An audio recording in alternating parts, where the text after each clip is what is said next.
For floods and blizzard conditions as treacherous weather batters parts of the country. In California, thunderstorms leading to a ground stop at LAX overnight. Departures bound for parts of California, Nevada, Utah, and Arizona delayed. Some arrivals diverted to Ontario, California.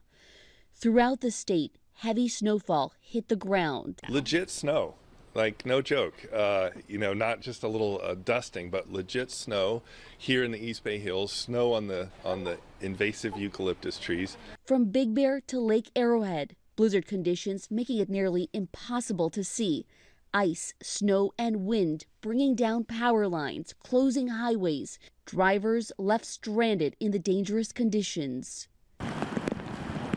Record rainfall in North Hollywood trapped at least 5 cars in water, and powerful winds knocked down trees, one coming down on this home.